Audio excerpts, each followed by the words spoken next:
How did your dad actually lose his custody rights? The shocking truth behind the court battles, family betrayal, and everything that led to this heartbreaking outcome will leave you stunned. I still remember the feeling like someone was twisting a red-hot knife in my gut. But what happened next, what my own family did, felt like an even deeper betrayal that nearly cost me my life. Can you imagine begging for help, dying, while the people you love accuse you of ruining dinner? It was my dad's first Thanksgiving with full custody, and I was just reaching for the mashed potatoes when the pain hit. It felt like a deep, twisting agony in my lower right side. "Dad," I whispered, gripping the edge of the table, my knuckles turning white. "My stomach, it really hurts." He didn't even glance at me.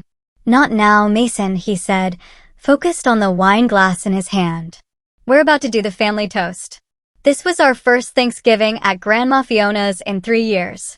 The first since Dad won partial custody. The first one without Mom. And everyone knew it. "I want to make a toast," Grandma Fiona began, her voice dripping with artificial sweetness as she raised her glass. "To having our family back together, away from certain negative influences." Her eyes flicked right to me, and everyone knew she meant Mom. The pain was getting worse, a searing heat radiating through my shirt as I pressed my hand against my side. "Dad," I tried again, my voice barely audible. "I think something's really wrong." That's when my cousin's son piped up.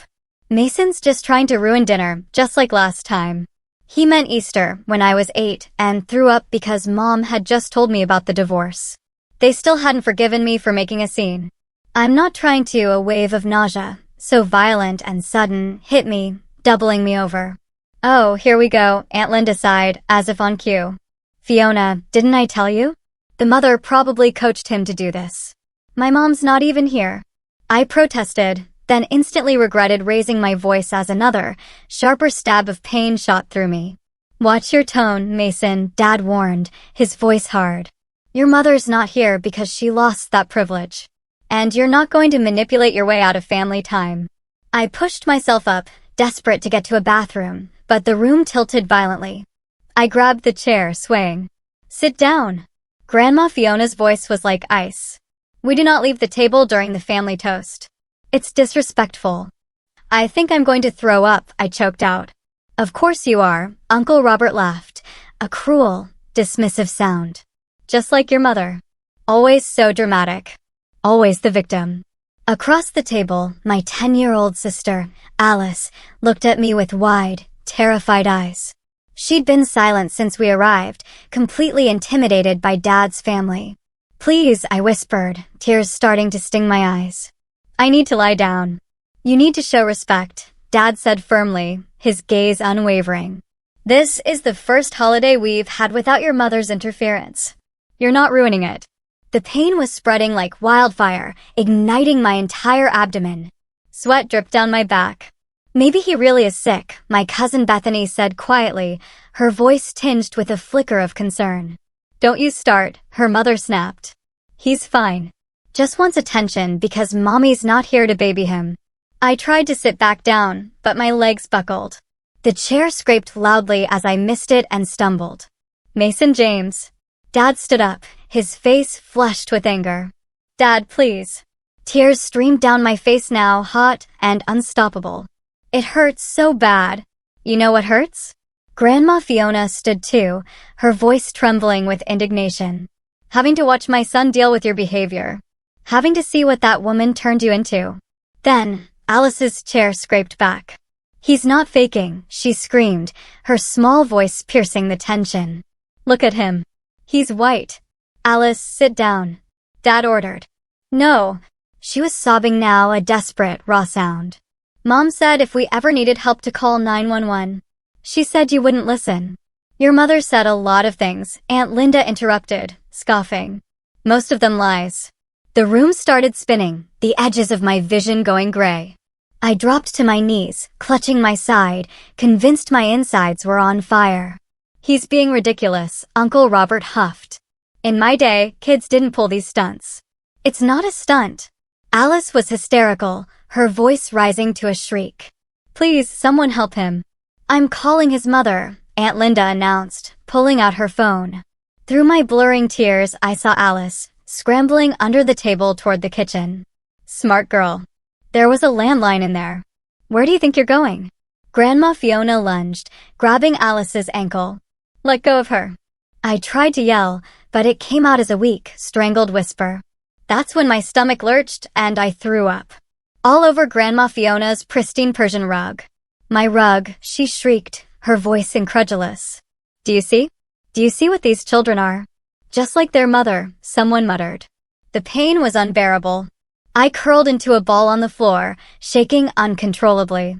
Get up, Mason, Dad said, his voice strangely cold. You're embarrassing me. I can't, I mumbled, as everything around the edges started to go dark. Suddenly, Alice bit Grandma Fiona's hand and scrambled free, bolting for the kitchen. That wild animal bit me. Someone stop her. Dad shouted. But Alice was already dialing, her frantic screams echoing through the house. Our address. Help. My brother is dying. Hang up that phone. Dad roared, storming towards her. No. Alice sobbed. You're letting him die just like Mom said you would. What did that woman tell you? Grandma Fiona demanded, nursing her hand. But that's when my body betrayed me completely. I started convulsing, a violent, uncontrollable shaking that rattled my bones.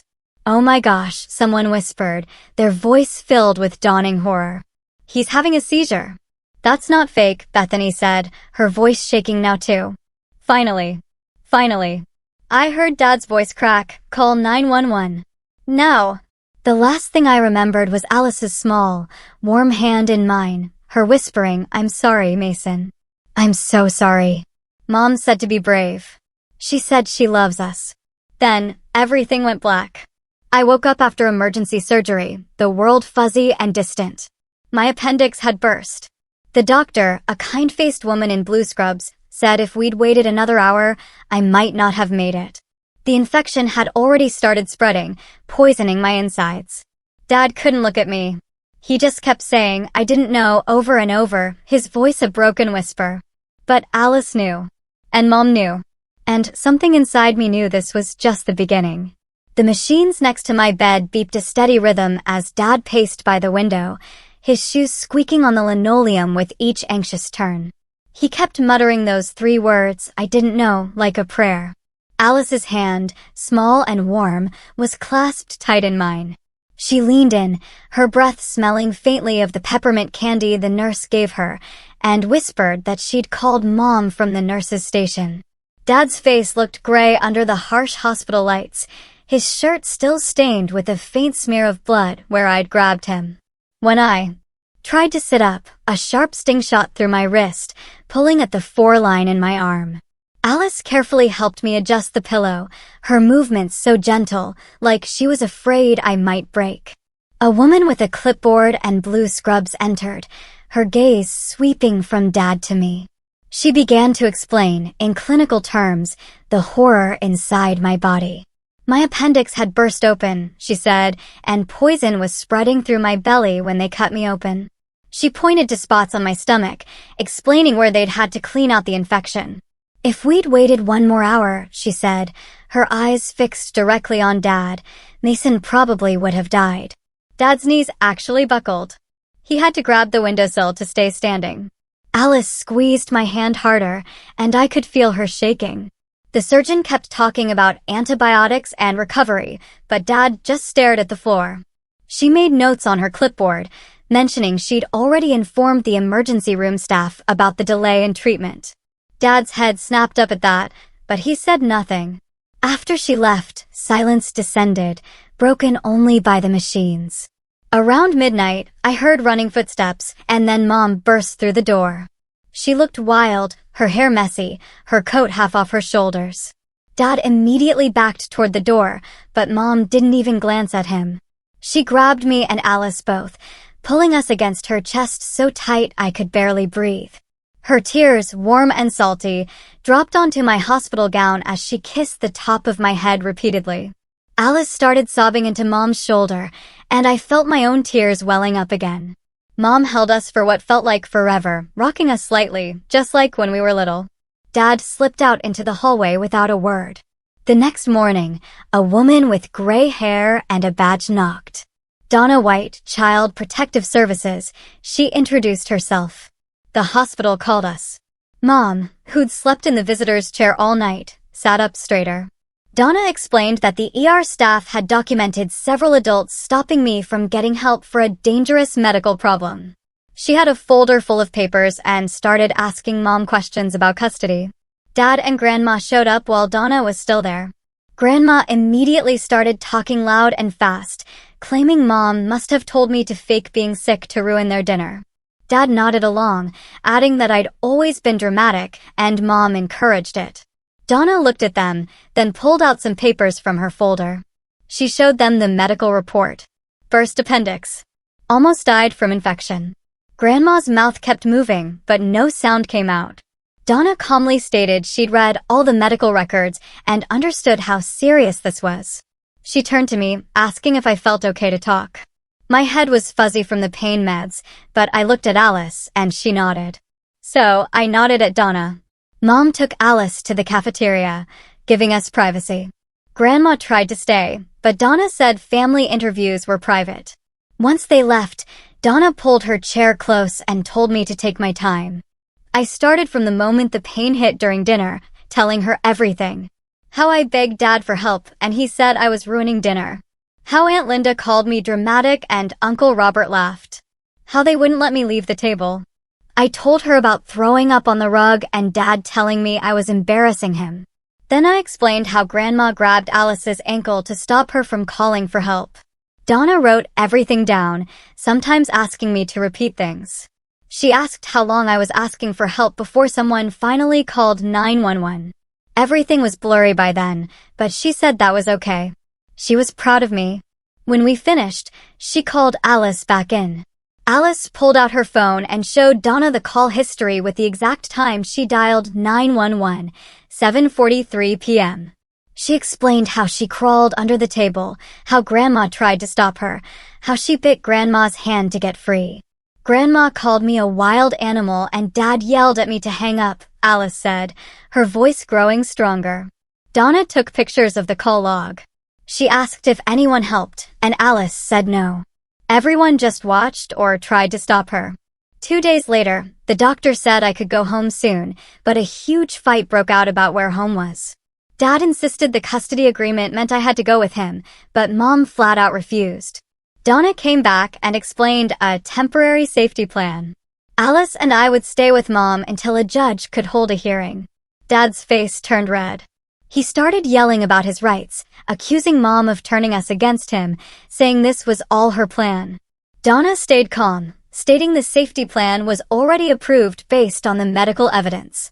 Dad slammed his hand on the wall, demanding to take us home then and there. He stepped towards my bed and Mom moved between us. A security guard showed up, nurses having heard the yelling. Dad pointed at Mom, screaming she was kidnapping his kids. The guard looked at Donna, who showed him papers and explained. Dad kept getting louder, so the guard told him to calm down or leave. I'm not going anywhere without my children, Dad roared. The guard called for backup. Another guard arrived, documenting Dad's outburst. Donna later told me all of this was evidence. Dad finally left when the guards threatened to call the police. I watched him storm down the hallway, still yelling about his rights and how Mom would pay for this. The next few days in the hospital were the worst. Not just the pain, but I couldn't even stand without help. The nurse had to hold my arm just to get me to the bathroom, and that short walk left me shaking and sweating. My stomach muscles were useless. Every time I tried to sit up, it felt like someone was ripping me open again. Alice stayed with me every single day, curled up in the visitor's chair, doing her homework on Mom's laptop.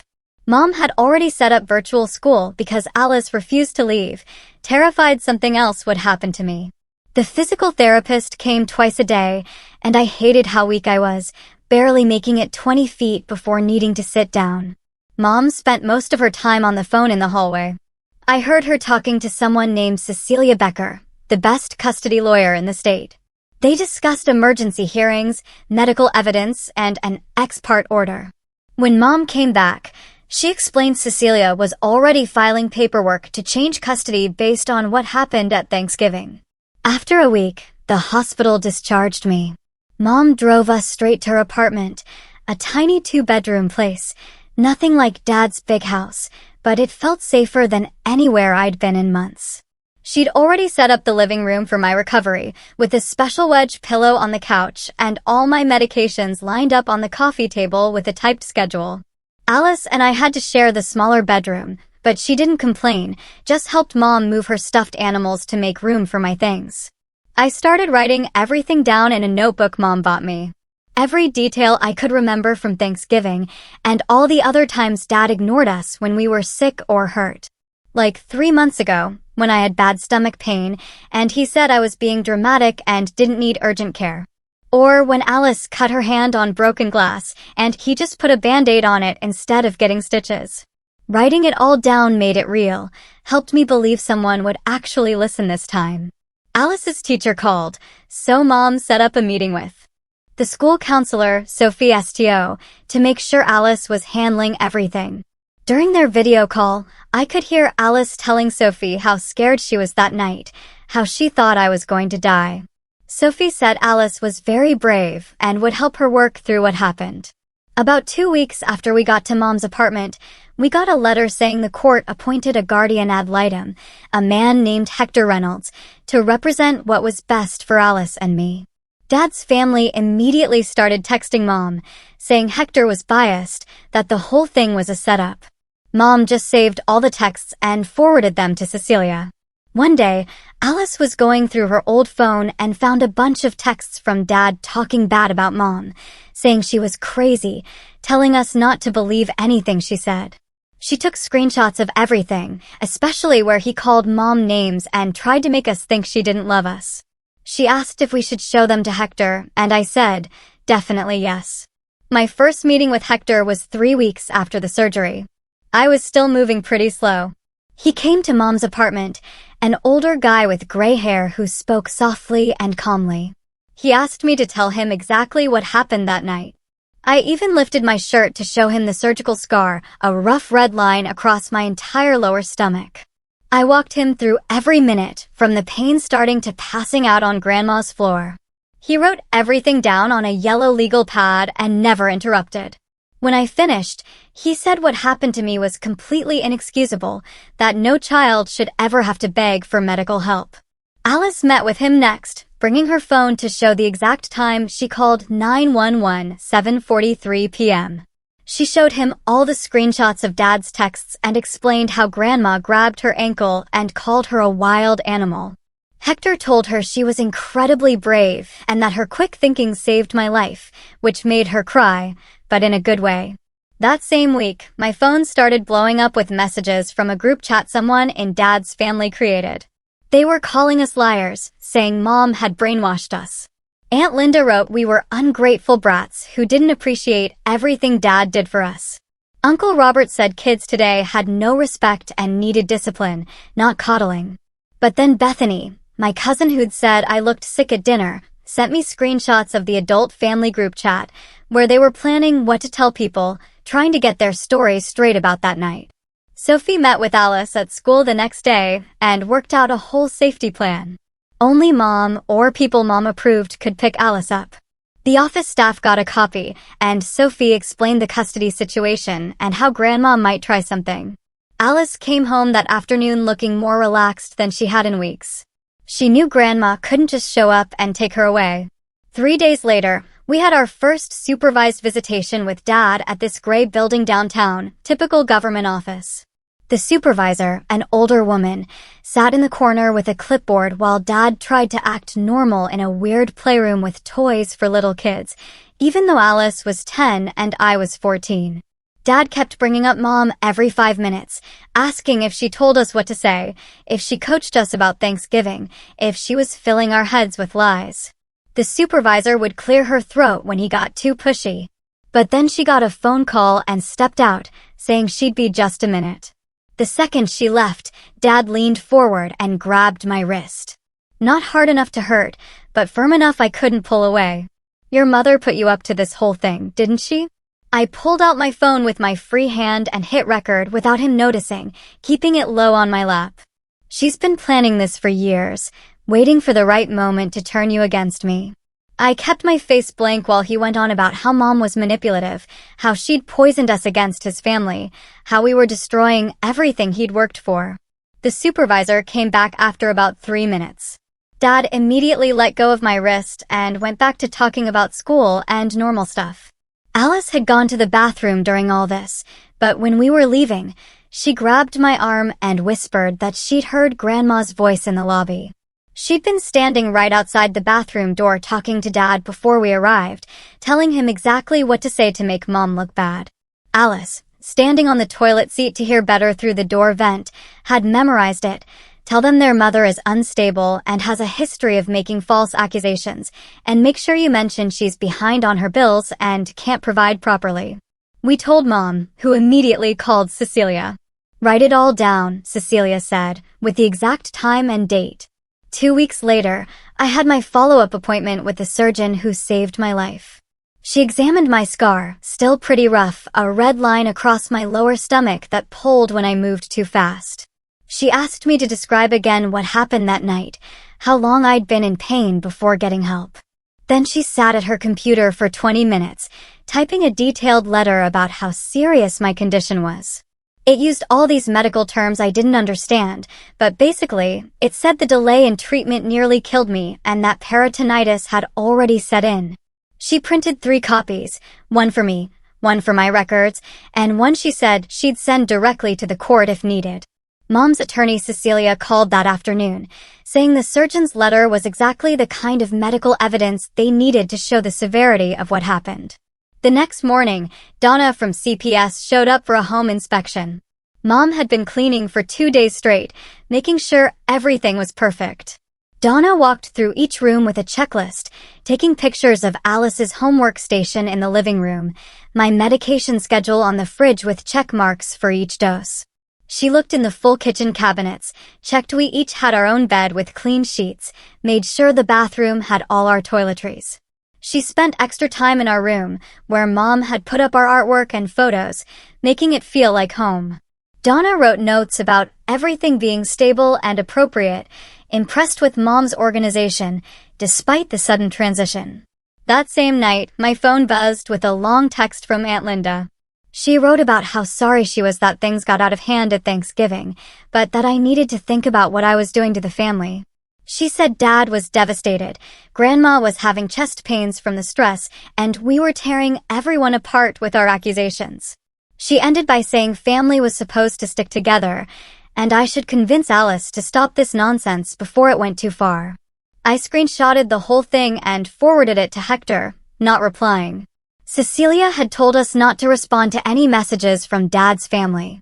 3 days later, Mom got a call from Alice's school. Grandma had shown up trying to pick Alice up.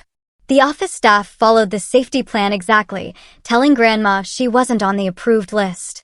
Grandma started yelling about her rights as a grandmother and how she had emergency custody papers, which was a total lie. The principal called the police while the secretary kept Grandma busy with fake paperwork. When the officers arrived, Grandma tried to say the school was kidnapping her granddaughter, but they'd already talked to the principal, who showed them the safety plan and custody documents. The police made Grandma leave and wrote up a report about the attempted violation, which the school immediately sent to Sophie, Donna, and Mom's attorney. About a week later, Mom took us grocery shopping. I was pushing the cart past the deli when I smelled gravy heating up. My whole body just froze. Suddenly, I was back on Grandma's floor, curled up in pain while everyone called me dramatic. My chest got tight, I couldn't breathe. My hands started shaking, and I felt like I was going to pass out. Mom saw what was happening, abandoned the cart, and got me outside to the parking lot where she sat me on a bench and helped me breathe slowly, counting with me until my heart stopped racing. She called around that afternoon and found a therapist named Olive, who specialized in medical trauma, and got me an appointment for that week. A few days before my first therapy appointment, Alice came to me with a plan. She wanted to sneak back into Dad's house when he was at work and go through Grandma's phone, which was never locked and always left charging in the kitchen. Alice figured there'd be texts about us, or that night that we could use as evidence. I told her absolutely not. It was way too dangerous and probably illegal. She got upset, saying we needed more proof, but I explained we had enough evidence already, and breaking into Dad's house would only make us look bad and could get Mom in trouble. We agreed to trust the legal process and let the adults handle getting evidence the right way. After my first session with Olive, where I mostly just told her what happened, I met with Hector and Cecilia at Mom's office. I played them the recording from the supervised visit where Dad grabbed my wrist and accused Mom of coaching us. The sound quality wasn't perfect, but you could clearly hear Dad saying Mom had poisoned us against him and been planning this for years. Cecilia took notes, and Hector asked me why I'd thought to record it. I explained Mom had always told us to document everything with Dad's family because they would lie, and this seemed important to have proof of. They said the recording showed a clear pattern of Dad trying to manipulate us and blame Mom instead of taking responsibility. The next day, Sophie called, wanting to work with Alice on writing down what happened at Thanksgiving. Mom drove us to the school counselor's office where Sophie had set up a quiet room with colored pens and paper. Alice sat at the small table and started writing slowly, her tongue poking out, concentrating hard. Sophie sat next to her, not rushing, just being there. Alice wrote about how scared she was when I fell, about Grandma grabbing her ankle, and how she bit her to get free, about calling 911 and Dad yelling at her. When her hand got tired, Sophie helped her take breaks, and they practiced reading parts out loud. Alice's voice shook at first, but got stronger each time she read about saving my life. Sophie recorded Alice reading the whole thing on her phone so she could practice at home. Meanwhile, Cecilia had me come to her office 3 times that week to go over every single detail of Thanksgiving. She had a big timeline on a whiteboard, and we went through it minute by minute. I kept getting mad when I talked about Uncle Robert laughing or Grandma screaming about her rug while I was dying. Cecilia would stop me, make me breathe, and count to 10. She explained that getting emotional during the deposition would make Dad's lawyer try to confuse me. We practiced with her assistant pretending to be Dad's lawyer, asking trick questions and trying to make me lose my temper. By the 3rd session, I could tell the whole story without my voice shaking or my fists clenching. Alice was playing a game on her phone one afternoon when she noticed something weird in her settings. An app she didn't download called Family Tracker, showing her location all the time. She showed Mom, who immediately called Cecilia's office. Their IT guy came to the house that same day and found the app was installed with Dad's Apple ID. He took screenshots of everything, when it was installed, how it tracked Alice 24/7, how Dad could even see her text messages. He wiped her phone clean and set her up with a new Apple ID Dad couldn't access. Alice was quiet for hours after finding out Dad had been watching her like that. 2 weeks later, we had our first hearing at the courthouse.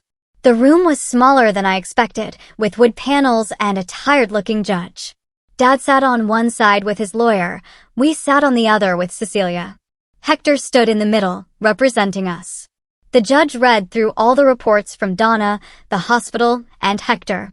Dad's lawyer tried to argue it was all a misunderstanding, but the judge cut him off. She ordered supervised visitation only twice a month for 2 hours each. Dad had to take parenting classes and complete them before he could ask for any changes. She also said Grandma couldn't be at any visits or pick us up from school. Dad's face turned red, but his lawyer grabbed his arm before he could say anything. It wasn't full custody for Mom, but at least we were safe. That night, Bethany texted Alice a bunch of screenshots from the family group chat. They were calling us liars and brats. Aunt Linda wrote we were just like our mother, manipulative and dramatic. Uncle Robert said we needed discipline, not coddling. Grandma wrote the longest message about how we'd destroyed the family and turned our backs on blood. The worst part? Dad liked every single message. Alice cried reading them, and I wanted to throw my phone at the wall. Mom said to save everything and forward it to Cecilia. A few days later, Cecilia called with news that made my stomach drop. She'd been going through Dad's insurance records and found something from 3 months before Thanksgiving. Dad had called the nurse line about my severe stomach pain, and they told him to take me to urgent care immediately. He never took me. The insurance showed he declined the recommended visit. Cecilia said this proved a pattern, that Thanksgiving wasn't the first time he ignored my medical needs. She was adding it to our evidence file. Alice had to go with Mom to pick something up at Grandma's church for the custody case. While Mom talked to the secretary, Alice waited in the hall. She heard two older ladies whispering about our family. One said she always thought Grandma was too harsh on those kids. The other said she saw what happened at Easter when I threw up and how mean everyone was to an 8-year-old.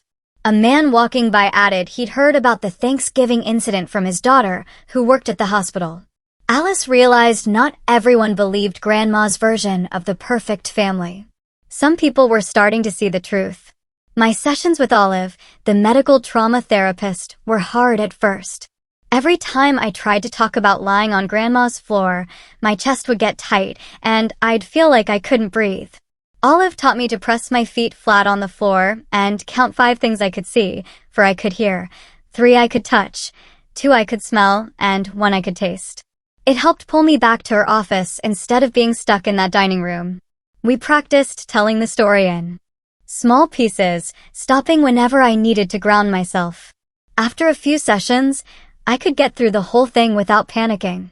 At Mom's apartment, Alice and I shared a room, which actually made her feel better.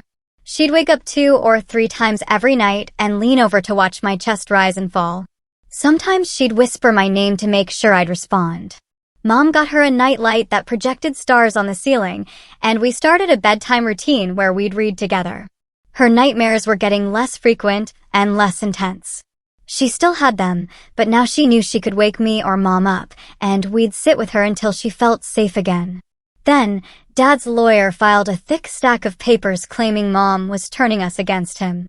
He included old photos from when I was 5 and Alice was 2, all of us smiling at the zoo and the beach.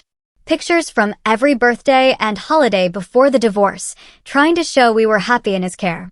The motion said Mom coached us to lie about Thanksgiving and was alienating us from our father. Cecilia laughed when she read it.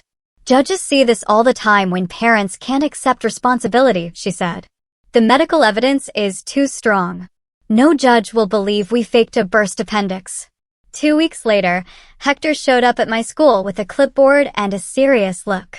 He spent 3 hours talking to my math teacher, my English teacher, and the school nurse, who'd seen me doubled over with stomach pain twice that semester when Dad forgot to refill my acid reflux meds.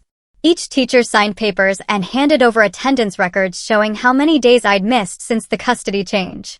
Sophie met with him for another hour, showing him the notes she'd been keeping about Alice's anxiety attacks and how she'd started pulling out her eyelashes when stressed. The principal even pulled security footage from the day after Thanksgiving when Dad dropped us off, and I could barely walk from the car to the building. Hector wrote everything down in this thick folder that kept getting bigger with every interview. The next morning, a detective named Rowan came to Mom's apartment with a digital recorder and asked me to tell him everything that happened at Thanksgiving. He had me go through it minute by minute while Mom sat next to me, squeezing my hand whenever my voice started shaking. He asked specific questions: who said what, when, how long I was on the floor, who physically stopped Alice. When I told him about Grandma grabbing Alice's ankle, he made a note and underlined it twice. He said the hospital had filed their mandatory report, and he needed my statement for the investigation. He explained that while criminal charges were unlikely because proving intent would be hard, the documentation would definitely help with the custody case. 3 days later, Alice came home from school with an envelope. Her name was written in Grandma's perfect cursive. Mom wanted to open it first, but Alice said she could handle it. Inside was a 2-page letter about how disappointed Grandma was in Alice for biting her and calling 911 against the family's wishes. It said, good girls don't betray their grandmothers, and that Alice had shown her true colors, just like her mother. The last paragraph said Alice would need to apologize properly if she ever wanted to be welcome in their home again.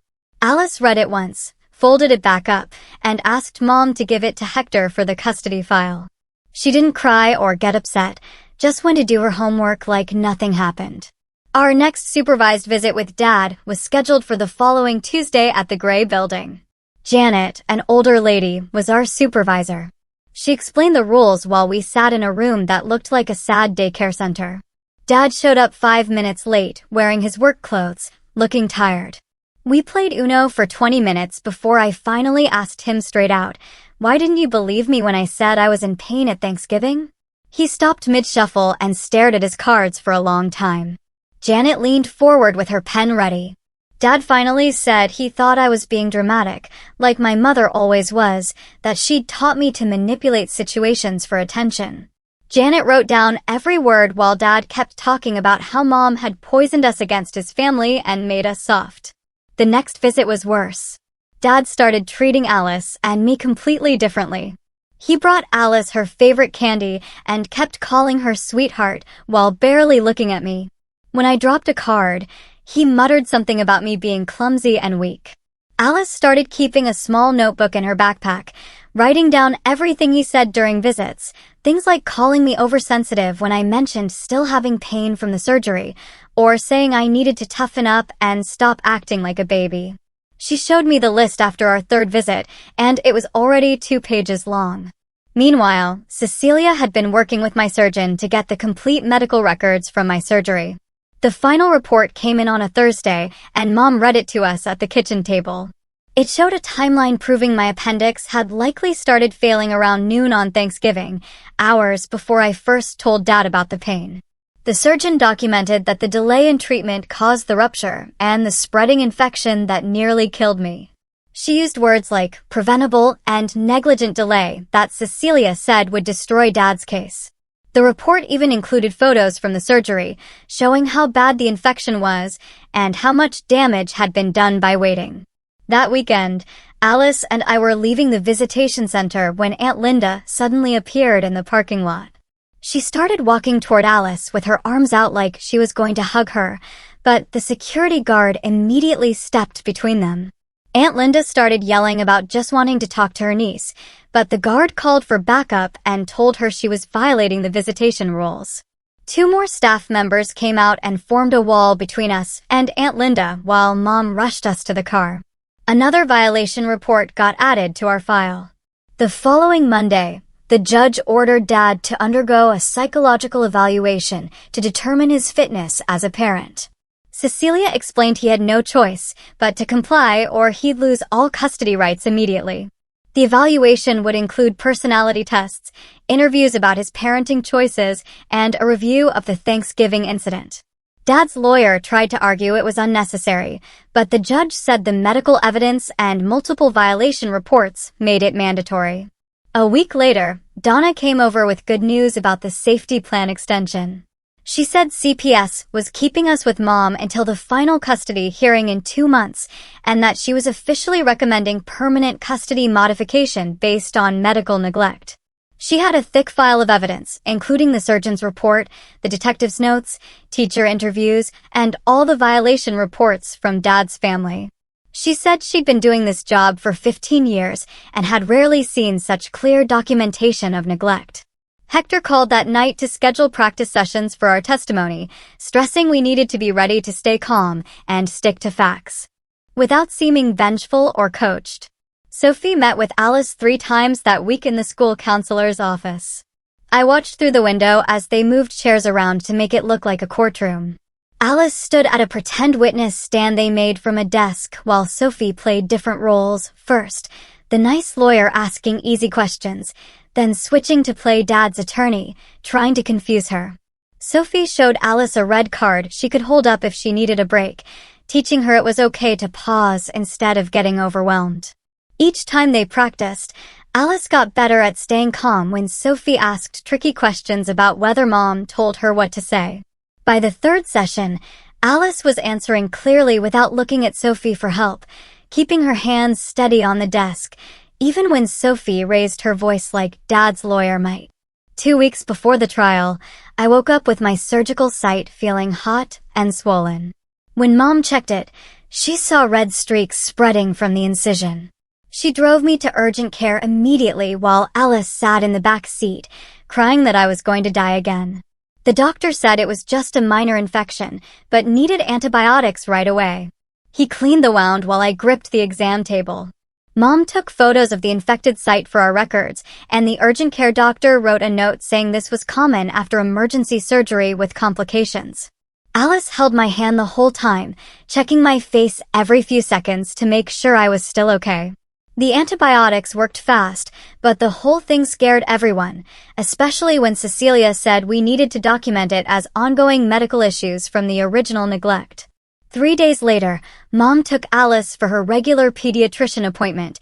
She'd been getting them every 6 months since the divorce. The doctor pulled up Alice's complete medical history, showing she'd never missed a vaccine or checkup while in Mom's care.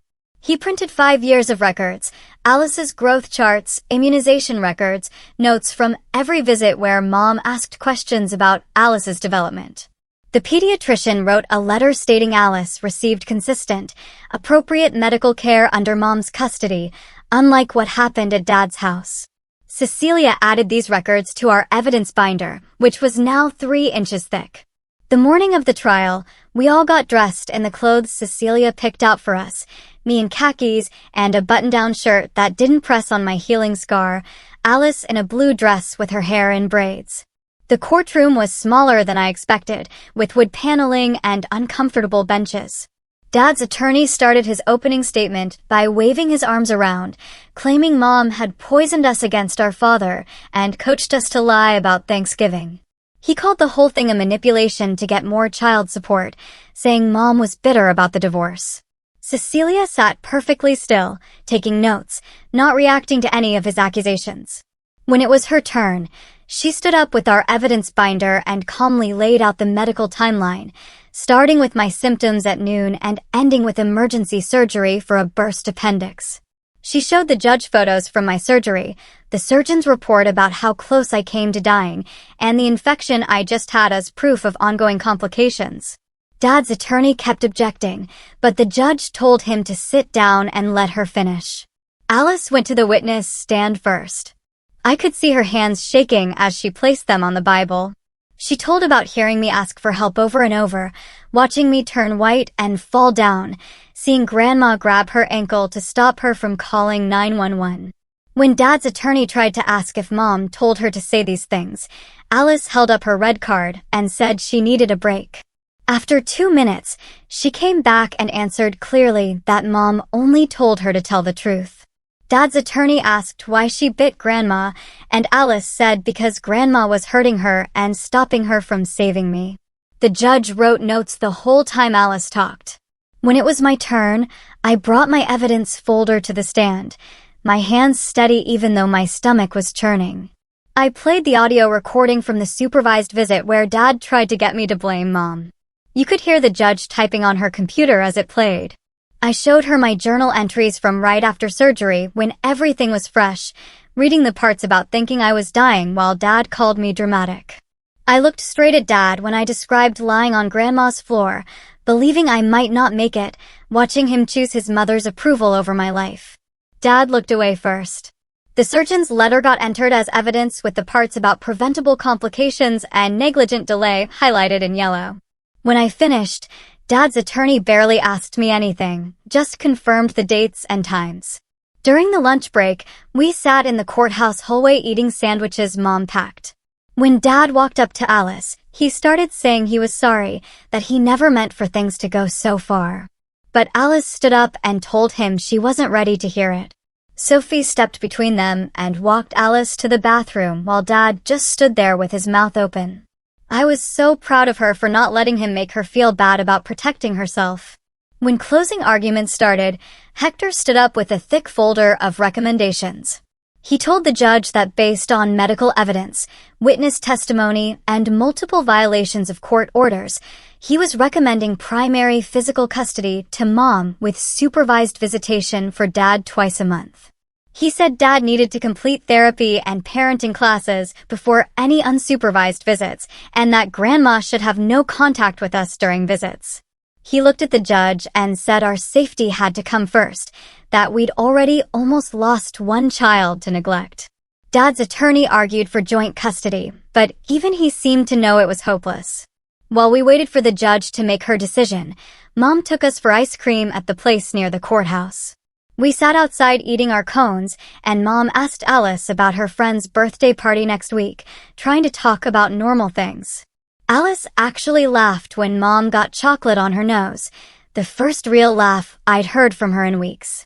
We went back to the courthouse, and the judge called us into her chambers instead of the courtroom. She said she'd reviewed all the evidence and testimony, and her decision was clear. Mom got primary physical custody. Dad got supervised visitation twice a month for 6 months, then they'd review. Dad had to complete therapy and parenting classes, pay for our therapy, and Grandma was banned from the school grounds and any visits. We all started crying with relief. Even Mom, who'd been trying to stay strong. The judge signed the order right there, making it official immediately. We walked out of the courthouse into the bright afternoon sun, and Mom drove us straight to get milkshakes to celebrate. 2 weeks later, Alice was back at her regular school schedule, and kids kept asking her weird questions about why she wasn't living with Dad anymore. Sophie met with her every Tuesday during lunch and taught her to just say it was grown-up stuff and change the subject. Alice told me she actually missed Grandma's Christmas cookies and the big tree at Dad's house, but she knew we couldn't go back there. One afternoon, my phone buzzed with a text from Bethany, saying she was sorry for not helping me on Thanksgiving when she could see I was really sick. She wrote that she wanted to maybe hang out sometime if I was okay with it, but she understood if I never wanted to see any of them again. I texted back that maybe someday we could talk, but right now Alice and I needed space to figure things out without pressure from Dad's side of the family. The supervised visitation center was still this boring building with old toys and a two-way mirror where someone watched everything. Dad showed up to our first visit carrying a board game and actually asked us what we wanted to play instead of just telling us.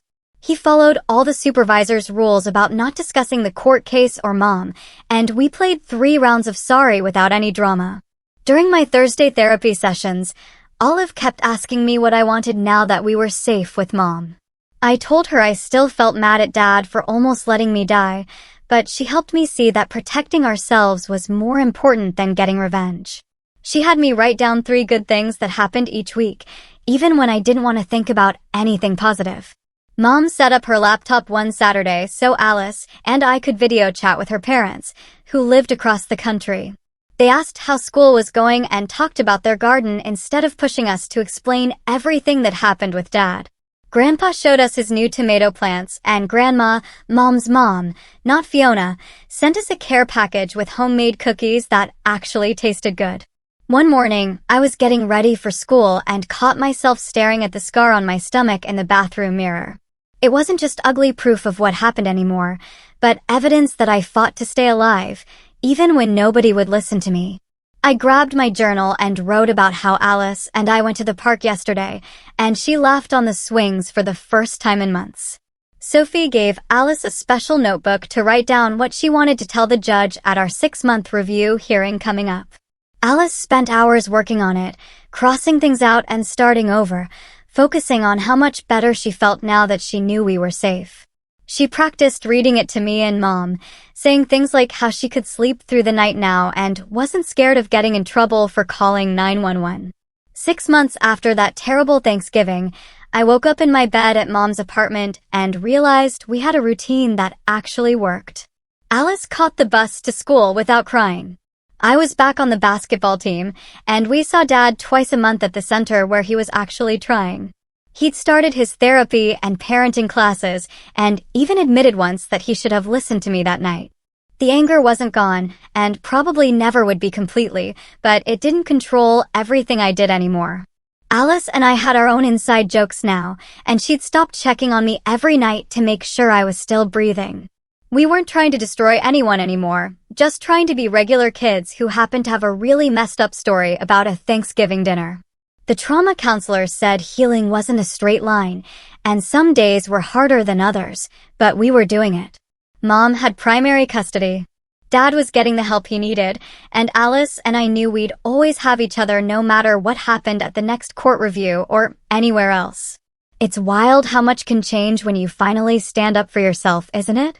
If you've ever had to fight for what's right, especially against family, I'd really love to hear your story down in the comments. Or tell me, what would you have done if you were me or Alice that night?